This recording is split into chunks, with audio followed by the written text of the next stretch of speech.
At first, there's nothing in the CIA picture to suggest a boat. But look closely. You can see a huge dark shape sticking out of the ice cap. It's about 450 feet long, the right length for the Ark. The anomaly has tantalized Ark hunters since the pictures were released, but geologists remain unconvinced. It's such a poor quality, grainy image that it's very hard to tell whether it's an ark or chicken entrails. You can see dark shapes anywhere from the air, be they in ice or on the ground. Some of them are ark-shaped, others are not. It's not at all convincing from one single poor quality photograph. But hopes were raised again in the year 2000 with new pin-sharp satellite images of the strange shape. This one shows a snow ledge believed by Ark hunters to conceal a boat-shaped outline. But for Ian Plimer, this is just another of nature's random shapes. Well, this is a fabulous photograph, far better resolution than the CIA photograph. However, we see nothing spectacular here. All we see is evidence of retreating and advancing ice. In fact, all the geological evidence indicates that an Ark could not have remained frozen in a glacier for long. The ice is constantly pushing material down the slopes of Mount Ararat and ultimately taken any ark that might have been there to the bottom. It would have spat it out as all glaciers do. As they move downslope, anything they pick up, they spit out, be it rocks, be it arks. In addition to fragments of wood and photos, there are dozens of alleged sightings of the Ark. Biblical scholar Lloyd Bailey has made an exhaustive analysis of all the claims and found them to be false. An amazing amount of evidence has been produced by Ark searchers in support of the Ark having landed there. But photographs are alleged to exist, but you can't find them. Newspaper articles of sightings are alleged to exist, but they are lost. Ark searchers want desperately to be able to support the Bible in an age of doubt, in a modern rational age. And that desire is so strong that they can rationalize away the overwhelming evidence that there is no boat there and no evidence whatsoever that there ever has been. The traditional Noah story may not pass a rational historical test, but maybe it was never meant to.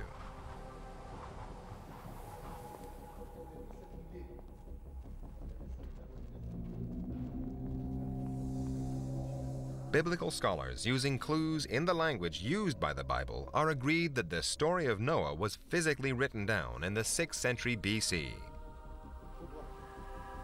The scribes who wrote it were Jewish priests who were in exile in Babylon, today modern Iraq.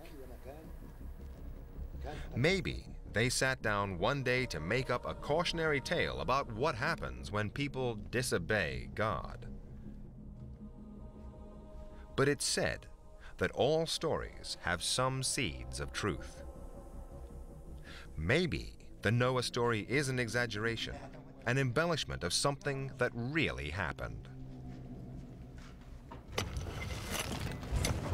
150 years ago, archaeologists made some extraordinary finds in Iraq, evidence that would rewrite the famous story about Noah and his ark full of animals.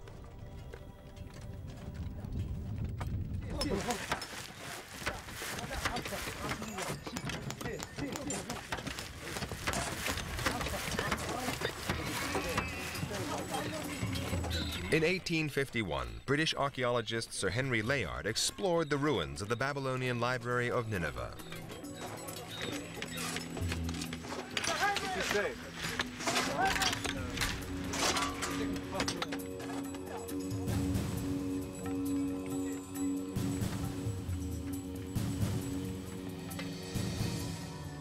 His finds were a breakthrough. Hundreds of clay tablets of all sizes and shapes. They may have held vital clues about the Noah story.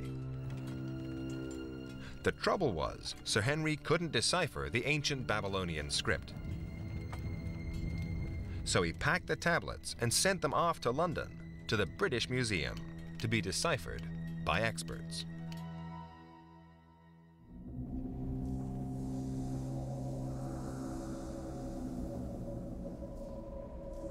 The museum staff had no idea about the sensational information encrypted in the tablets. So they languished in their vaults for years until 1872, when they came to the attention of museum assistant George Smith. Dr. Irving Finkel today runs the department in the British Museum where George Smith worked. Smith had a peculiar quality, tantamount to genius, which meant that he could look at a cuneiform tablet and know what it was about, more than anybody else before him and probably anybody else since. I mean, he wasn't a trained philologist. He knew a bit of Hebrew, he knew a bit of Arabic, he could look things up in the dictionary.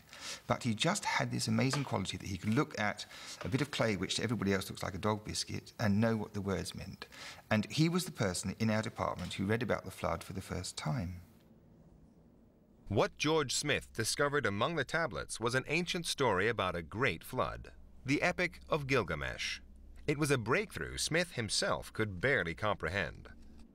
The impact on him was something he could hardly control.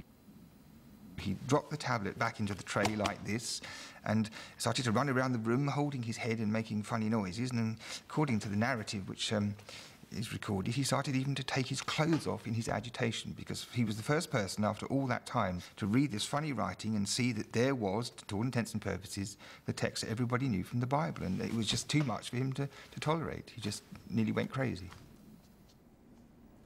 What seemed to upset him so much were the similarities between the stories of Gilgamesh and Noah. The great gods decided to make a deluge. Build a boat. Take into the boat the seed of all living things.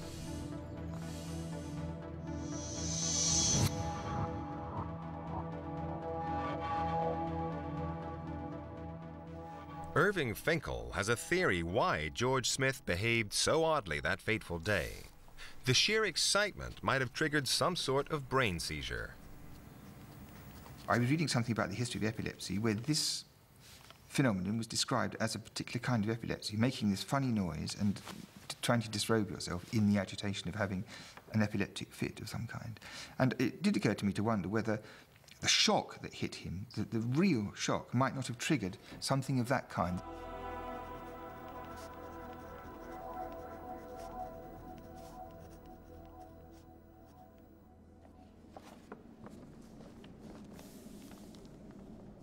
Since then, yet more accounts of the flood story were unearthed in Iraq, confirming that the story first emerged in ancient Mesopotamia, the place where the great Sumerian, Assyrian, and Babylonian civilizations were born.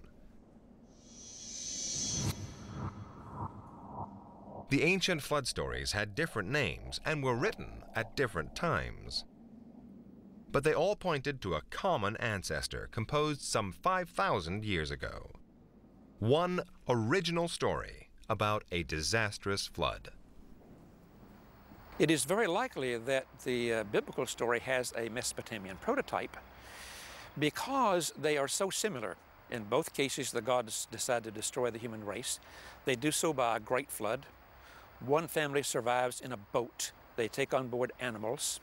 They disembark, and then they repopulate the earth. One of the oldest flood narratives, the Epic of Atrahasis, written before the more famous Epic of Gilgamesh, was discovered only recently. Alan Millard found it while sifting through the British Museum's backlog of clay tablets.